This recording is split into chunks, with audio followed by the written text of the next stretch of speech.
तस्वीरें भी आपको टीवी स्क्रीन पर दिखा देते हैं। ये 5 तस्वीरें आप देख रहे हैं जहां केंद्र ने अब कमेटी बना दी है। जिस तरीके से बांग्लादेश में हमले हो रहे हैं उसको लेकर कमेटी का गठन किया गया। एक तरफ तथाकथित सेक्युलर नेता भले ही चुप हो, लेकिन इसे लेकर दुनिया भर के हिंदुओं में गुस्सा देखा जा रहा है। भारत की गृह मंत्रालय की बात करें तो ऐसे मामलों की निगरानी के लिए एक कमेटी का गठन कर दिया गया है। तस्वीर आप देख रहे हैं, राजधानी दिल्ली से लेकर न्यूयॉर्क तक बांग्लादेशी हिंदुओं के समर्थन में मार्च और प्रदर्शन किया जा रहा है। उसकी तस्वीर आप देख रहे हैं। ढाका की बात करें तो बंगाली हिंदुओं ने प्रदर्शन कर बांग्लादेश की अंतरिम सरकार को नींद से जगाने की कोशिश की है। उसकी तस्वीरें आप देख रहे हैं। तो कुल मिलाकर ये 5 तस्वीरें आपको दिखा रहे हैं। वहां के हालात क्या बने हुए हैं, वहां हिंसा उपद्रवी किस तरीके से अंजाम दे रहे हैं, ये आपको दिखा रहे हैं और किस तरीके से अल्पसंख्यक अब आवाज उठा रहे हैं। और चलिए अब आपको बांग्लादेश फाइल्स के जरिए बताते हैं कि आखिर बांग्लादेश में क्या कुछ हो रहा है।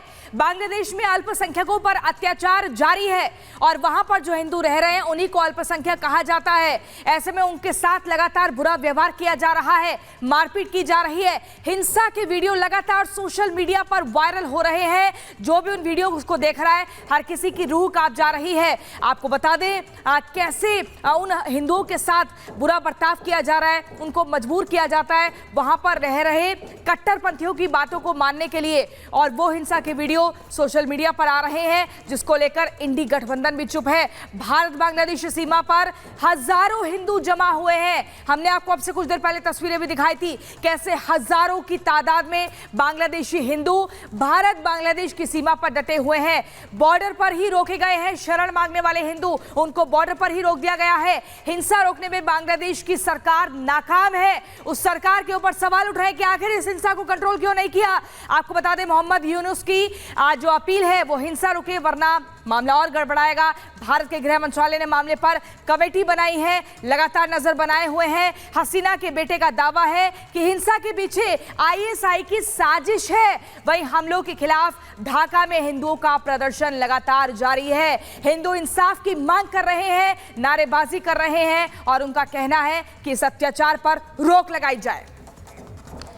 बिल्कुल रोक लगाई जाए। और इतना ही नहीं, हिंसा के खिलाफ ढाका में अब प्रदर्शन देखने को मिल रहा है, विरोध जताया जा रहा है। हजारों की संख्या में हिंदुओं ने सड़क पर उतरकर आवाज उठाई है, प्रदर्शन कर रहे हैं, विरोध जता रहे हैं, नाराजगी व्यक्त कर रहे हैं क्योंकि उनके घर जला दिए गए हैं, मंदिरों को निशाना बनाया जा रहा है, आगजनी की घटनाओं को अंजाम दिया जा रहा है, उन्हें मारा पीटा जा रहा है। हमने आपको तमाम वो तस्वीरें दिखाई कैसे एक लड़की को जबरन उठाकर उपद्रवी ले जाते हैं। एक शख्स अपनी जान बचाने के लिए तालाब में कूद जाता है और तब तक उपद्रवी पत्थरबाजी करते रहते हैं जब तक उसकी जान नहीं चली जाती है। और अब ये तस्वीरें आप देख रहे हैं कि वहां पर क्या कुछ हालात बने दिखाई दे रहे हैं। ढाका में हिंसा के खिलाफ भी अब प्रदर्शन देखने को मिल रहा है जहां अल्पसंख्यकों ने, हिंदुओं ने अपनी आवाज उठानी शुरू कर दी है।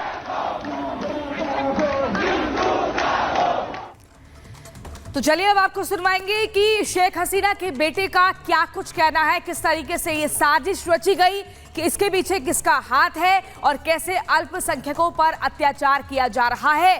साजिद वजीब का क्या कुछ कहना है, आप सुनिए। I strongly suspect ISI. If you'll notice that the protests really did not, there was no reason for the protests in the first place to continue because the quotas were not mandated by our government. The quotas were restored by the courts, by a court ruling. Our government never ordered anyone to attack. Our government never ordered the police to use live ammunition. They increased the demand to resignation of the government. And once they did that, they started attacking the police. Now, they were attacking the police with firearms, with weapons. Where did these weapons come from? Hundreds, if not thousands of them would have been killed. It would have been a massacre. And my mother did not want a massacre. That is why she left.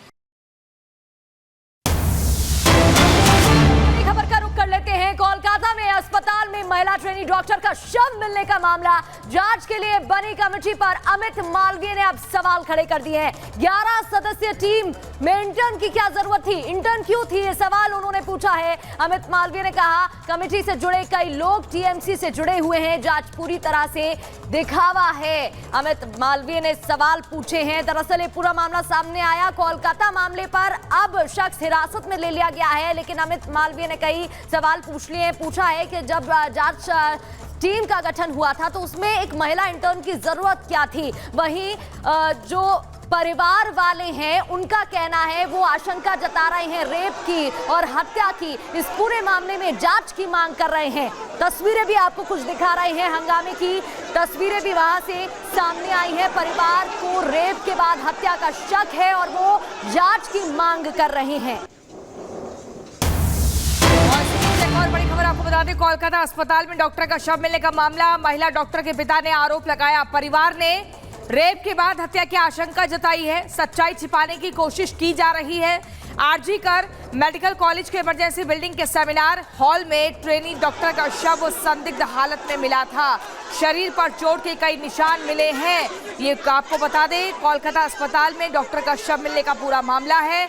महिला doctor के पिता ने आरोप लगाया है कि परिवार ने कहना है कि रेप के बाद हत्या की गई है। पहले महिला डॉक्टर का रेप किया जाता है और फिर उसकी दर्दनाक हत्या कर दी जाती है।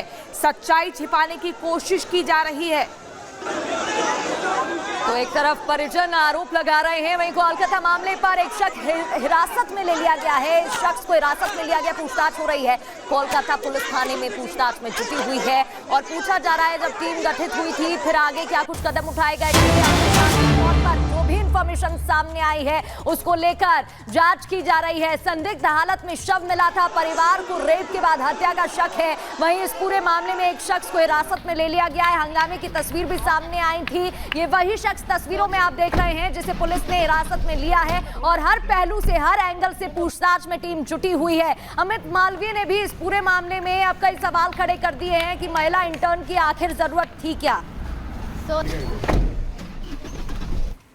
तस्वीरें भी आपको टीवी स्क्रीन पर दिखा देते हैं। ये 5 तस्वीरें आप देख रहे हैं जहां केंद्र ने अब कमेटी बना दी है। जिस तरीके से बांग्लादेश में हमले हो रहे हैं उसको लेकर कमेटी का गठन किया गया। एक तरफ तथाकथित सेक्युलर नेता भले ही चुप हो, लेकिन इसे लेकर दुनिया भर के हिंदुओं में गुस्सा देखा जा रहा है। भारत की गृह मंत्रालय की बात करें तो ऐसे मामलों की निगरानी के लिए एक कमेटी का गठन कर दिया गया है। तस्वीर आप देख रहे हैं, राजधानी दिल्ली से लेकर न्यूयॉर्क तक बांग्लादेशी हिंदुओं के समर्थन में मार्च और प्रदर्शन किया जा रहा है, उसकी तस्वीर आप देख रहे हैं। ढाका की बात करें तो बंगाली हिंदुओं ने प्रदर्शन कर बांग्लादेश की अंतरिम सरकार को नींद से जगाने की कोशिश की है, उसकी तस्वीरें आप देख रहे हैं। तो कुल मिलाकर ये 5 तस्वीरें आपको दिखा रहे हैं। वहां के हालात क्या बने हुए हैं, वहां हिंसा उपद्रवी किस तरीके से अंजाम दे रहे हैं, ये आपको दिखा रहे हैं और किस तरीके से अल्पसंख्यक अब आवाज उठा रहे हैं।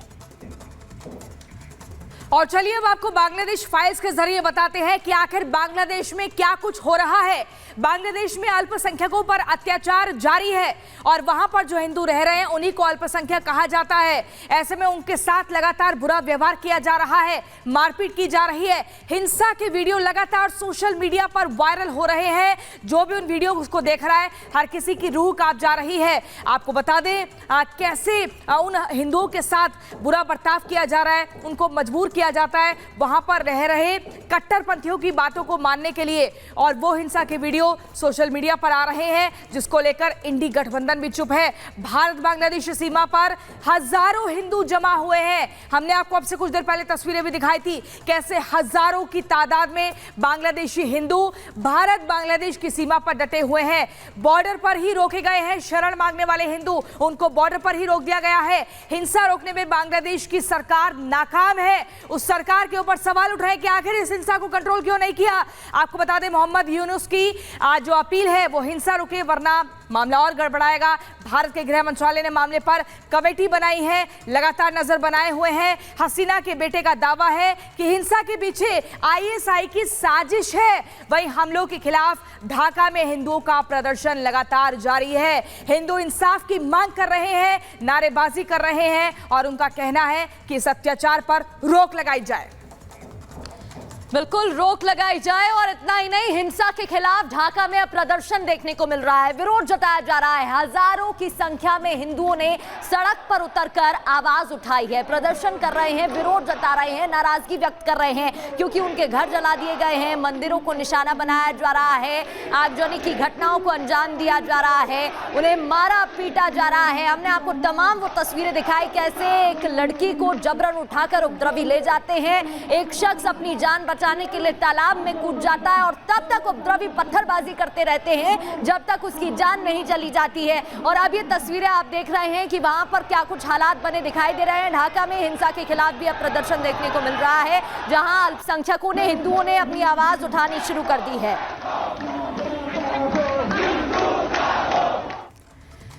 तो चलिए अब आपको सुनवाएंगे कि शेख हसीना के बेटे का क्या कुछ कहना है, किस तरीके से ये साजिश रची गई, कि इसके पीछे किसका हाथ है और कैसे अल्पसंख्यकों पर अत्याचार किया जा रहा है। साजिद वजीब का क्या कुछ कहना है, आप सुनिए। I strongly suspect ISI.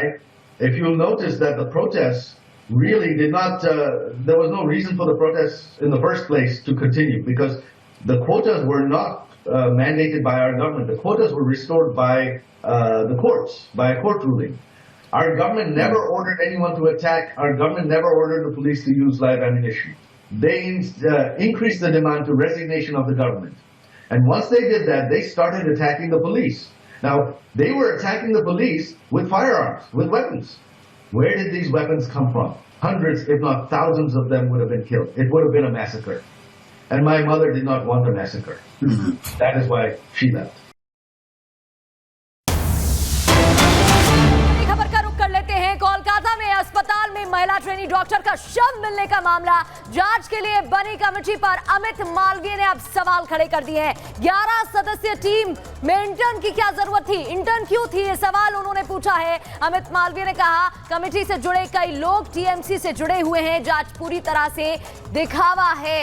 Amit Malviya ने सवाल पूछे हैं। दरअसल ये पूरा मामला सामने आया कोलकाता मामले पर, अब शख्स हिरासत में ले लिया गया है, लेकिन अमित मालवीय ने कई सवाल पूछा है कि जब जांच टीम का गठन हुआ था तो उसमें एक महिला इंटर्न की जरूरत क्या थी। वहीं जो परिवार वाले हैं उनका कहना है, वो आशंका जता रहे हैं रेप की और हत्या की, इस पूरे मामले में जांच की मांग कर रहे हैं।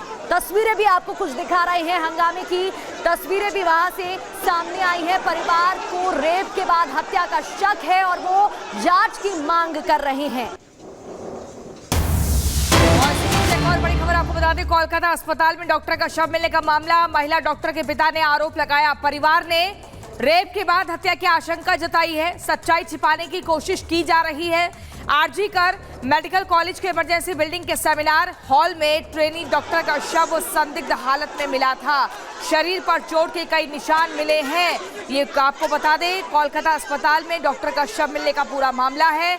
महिला डॉक्टर के पिता ने आरोप लगाया है कि परिवार ने कहना है कि रेप के बाद हत्या की गई है। पहले महिला डॉक्टर का रेप किया जाता है और फिर उसकी दर्दनाक हत्या कर दी जाती है। सच्चाई छिपाने की कोशिश की जा रही है। तो एक तरफ परिजन आरोप लगा रहे हैं, वहीं कोलकाता मामले पर एक शख्स हिरासत में ले लिया गया है। इस शख्स को हिरासत में लिया गया, पूछताछ हो रही है। कोलकाता पुलिस थाने में पूछताछ में जुटी हुई है और पूछा जा रहा है जब टीम गठित हुई थी फिर आगे क्या कुछ कदम उठाए गए।